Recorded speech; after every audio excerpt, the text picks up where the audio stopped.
இன்றைக்கி CP super கிச்சனில் இன்றைக்கி க்ரீன் சிக்கன் செய்யலாம். இன்றைக்கி டேஸ்ட்டாக இருக்கும், ரொம்ப நல்லாயிருக்கும். அதனால் நீங்கள் இன்றைக்கி க்ரீன் சிக்கன் எப்படி செய்யுதுன்னு பாருங்கள். ஒரு கைப்பிடி அளவுக்கு புதினா போட்டிருக்கேன்.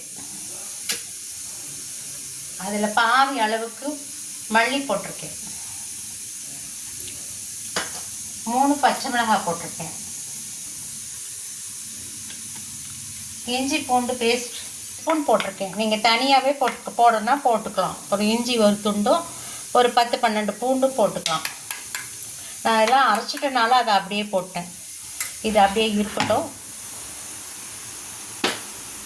நம்ம சுத்தம் பண்ணி வச்சுருக்கோம். ஒரு 300 கிராம் சிக்கனை நான் நல்லா சுத்தம் பண்ணி வச்சுருக்கேன். நல்ல தண்ணியெல்லாம் இல்லாமல் நீட்டாக கழுவி சுத்தமாக போட்டு வச்சுருக்கேன். அதில் வந்து நம்ம உப்பு போட்டுக்கலாம்.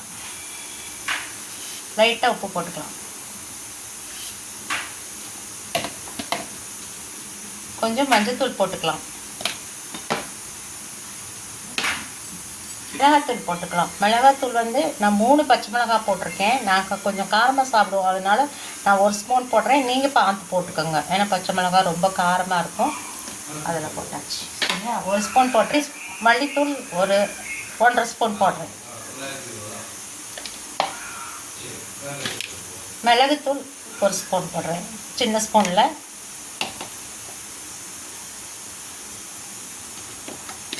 கரம் மசாலா போடுறேன். கரம் மசாலா லைட்டாக. இதோடு வந்து நம்ம தயிரை வந்து இந்த மாதிரி ஃபில்டர் பண்ணி வச்சு அந்த இது மட்டும்தான் போடணும். அந்த கேர்டில் இருக்க தண்ணி ஃபுல்லாக நம்ம கீழே ஒரு வடிகட்டியில் நம்ம வடிகட்டிடணும். எதனால அப்படின்னா, நம்ம இந்த மசால் போட்டு பிசையும் போது சிக்கனே தண்ணி விடும். அதனால் நம்ம அந்த மாதிரி செய்கிறோம். வேறு ஒன்றும் காரணம் இல்லை, அதுதான் காரணம். இதை நல்லா நம்ம பிசைஞ்சுக்கலாம். சிக்கனையும் போட்டு நம்ம தயிரையும் சேர்த்துக்கலாம். இது நல்லா பிசைனதுக்கப்புறம் நம்ம இந்த மல்லி புதினா இஞ்சி வச்சுருந்தோம், பச்சை மிளகாய் பேஸ்ட் வச்சுருக்கோம் பார்த்தீங்களா, அதை தண்ணி சேர்க்காமல் நல்லா வந்து நம்ம வந்து மிக்சியில் போட்டு நல்லா நைஸாக அரைச்சிக்கணும். இப்போ இதை நல்லா பேஸ்ட் பண்ணிட்டோம். நம்ம ரொம்ப நைஸாக உடைச்சோம்னா இந்த இது வந்து தண்ணி விடும். அதனால் நம்ம மீடியமாக அரைச்சிக்கணும். அந்த பச்சை மிளகாய் நல்லா ஒரு சுற்றி மசிஞ்சதுக்கப்புறம் லைட்டாக உடைச்சி போட்டால் போதும். இந்த மாதிரி இருக்கணும், பிறுபிறுன்னு இருக்கணும். ஆனால் மிளகாய் வந்து அரைஞ்சிருக்கணும். இதெல்லாம் போட்டு நல்லா மிக்ஸ் பண்ணி நல்ல மிக்சிங் கொடுக்கணும். அந்த க்ரீன் கலர் தான் தெரியணும். அந்த நம்ம போட்டிருக்க அந்த மிளகாத்தூள் கலர் தெரியக்கூடாது.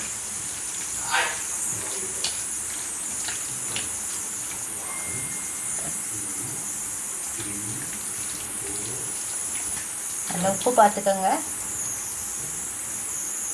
ஏன்னா நம்ம எண்ணெயில் போட்டு நம்ம பொரிக்கும் போது நம்ம உடனே உப்பு கலந்தோம்னா அது செட் ஆகாது சிக்கனில். அதனால் நீங்கள் இப்போவே கொஞ்சம் கொஞ்சமாக சேர்த்து உப்பு ரெடி பண்ணிக்கோங்க.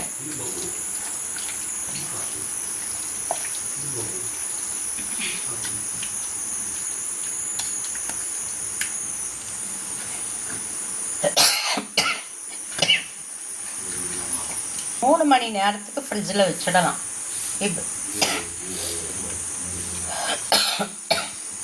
3 மணி நேரத்துக்கு இது நல்லா ஃப்ரிட்ஜில் அப்படியே இருக்கட்டும். சரிங்களா? நல்லா அது வந்து தண்ணி விடாமல், ஆனால் சிக்கன் வந்து சாஃப்டாகிடும். நம்ம வெளியே வச்சோம்னா சிக்கனோட தண்ணி, இந்த மசாலாவோட தண்ணியெல்லாம் தண்ணி வரும். அதனால் நம்ம சிக்கனை வந்து நம்ம ஃப்ரிட்ஜில் 3 மணி நேரம் வைக்கிறோம். நான் 9:30 மணிக்கு தான் பொரிப்பேன்.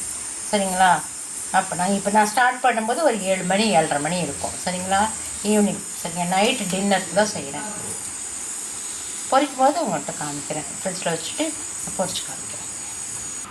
அதை மூடி வந்து நம்ம எலுமிச்சம்பழம் ஜூஸ் புழிஞ்சிக்கலாம். அதை நான் உங்கள்கிட்ட சொல்ல மறந்துட்டேன். அதனால் இப்போ புளியும் போது பாருங்கள், அரை மூடி ஊற்றுனா போதும். ஒரு 2 ஸ்பூன் இருந்தால் போதும். பாருங்கள், சிக்கன் தண்ணி விடாமல் இருக்குது பார்த்தீங்களா? அப்படியே தண்ணி விடாமல் தான் இருக்கணும் சிக்கன். நம்ம எண்ணெயில் பொரிக்கிறனால தண்ணி விடக்கூடாது. ஃப்ரிட்ஜில் வச்சிடலாம். பண்ணி வச்சுருந்தோம் இல்லையா, ஃப்ரிட்ஜில் வச்சுருந்தோம்ல சிக்கனு. நம்ம அந்த சிக்கன் வந்து நல்லா சாஃப்டாக வெந்துருச்சு, நல்லா ஊறிடுச்சு. இப்போ நம்ம நல்லா எண்ணெயை ஹீட் பண்ணி நம்ம ஒவ்வொரு பீஸாக எடுத்து போட்டுக்கலாம். இங்கே பார்த்தீங்கன்னா ஃப்ரிட்ஜில் வச்சனால தண்ணி விடாமல் இருக்குது. இல்லைன்னா சிக்கன் தண்ணி விட்டுருமில்ல, வெளியே விட்டு நம்ம தயிர்லாம் சேர்க்கும்போது கண்டிப்பாக அது தண்ணி விட்டுடும். இப்போ நம்ம ஒன்றா எடுத்து நம்ம அப்போ வந்து ஸ்டவ்வை சிம் பண்ணிடலாம். நல்லா ஹீட் பண்ணிக்கணும். அதுக்கப்புறம் நம்ம ஸ்டவ்வை வந்து சிம் பண்ணிடணும். அப்போ தான் வந்து ஒன்றா தள்ளி தள்ளி வைக்கணும். பக்கம் பக்கம் வைக்கக்கூடாது. கொஞ்சம் இடைவெளி விட்டு வைங்க.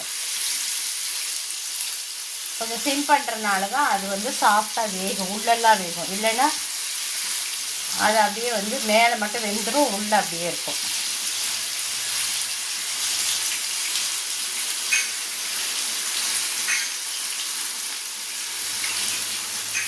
வேகட்டும், பொறுமையாக தான் வேகட்டும். நம்ம பொறுத்துக்கலாம்.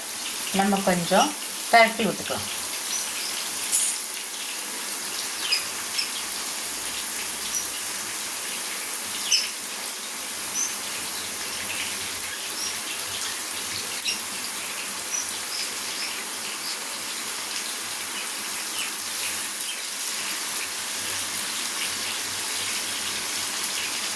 லைட்டாக குக் ஆனால் போதும். நம்ம திரும்ப எடுத்து இதை பரட்ட வேண்டியிருக்கும் மறுபடியும். அதனால் 2 பக்கமும் லைட்டாக வெந்தால் போதும். நம்ம எடுத்துக்கலாம்.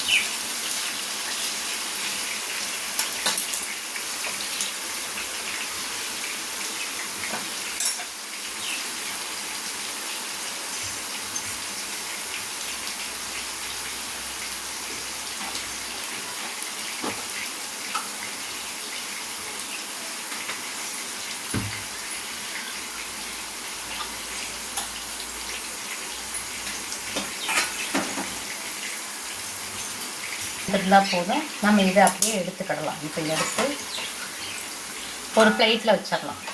இப்போ வந்து பால் கூட குக் ஆகலை, சும்மா அந்த கோட்டிங் மட்டும்தான் வந்திருக்கு.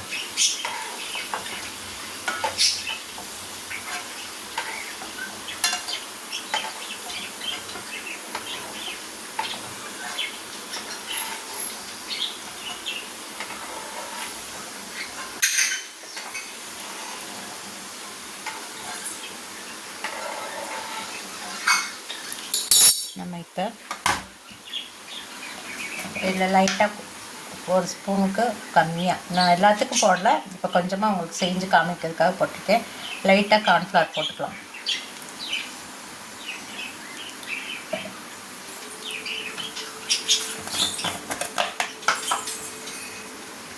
ஒரு அரை ஸ்பூன் அரிசி மாவு இதையும் போட்டு அப்படியே அந்த சூட்டோடையே நீங்கள் ஒரு பரட்டினீங்கன்னா அது அதுலேயே அப்சர்வ் ஆகிடும்.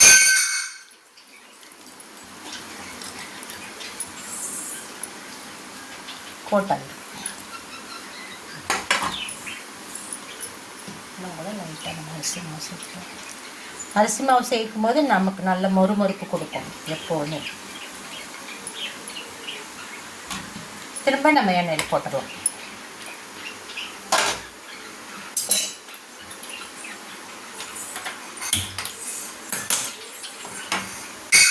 எண்ணெய் கொஞ்சம் சுடட்டும். இப்போ நல்லா ஹீட்லேயே வச்சு போடலாம். ஹீட் ஆகுது, சூடாயிடுச்சு. நம்ம இப்போ இதை போட்டுக்கலாம், சிம் பண்ணிக்கலாம். அதே போல தான்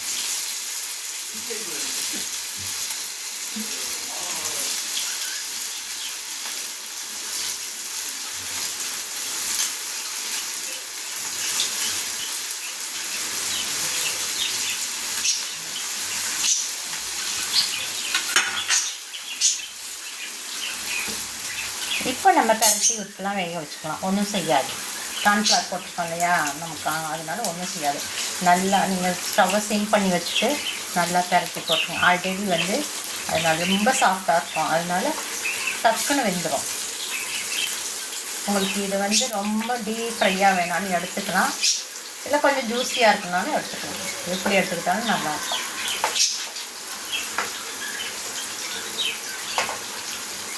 ஆனால் ஒன்றோட ஒன்று ஒட்டாமல் போட்டுக்கோங்க. ஏன்னா ஒன்றோட ஒன்று ஒட்டுச்சுன்னா அது வந்து சரியாக வேகாது.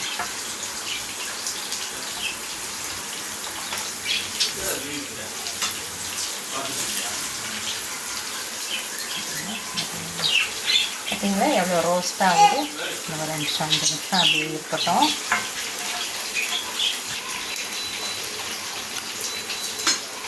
நமக்கு ரோஸ்ட் பண்ணால் போதும். அந்த ஜூஸியாக இருந்தால் தான் நல்லாயிருக்கும் சிக்கன். ரொம்ப நம்ம முருக விட்டு எடுத்தோம்னா, நம்ம வடை மாதிரி போட்டு எடுத்தோம்னா சிக்கன் கொஞ்சம் ஹார்ட் ஆகிடும். எடுத்துடலாம்.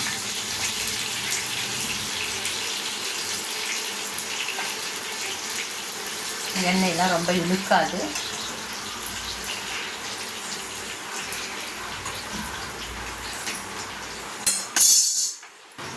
பாருங்கள், கிரீன் சிக்கன் ரெடி ஆயிடுச்சு.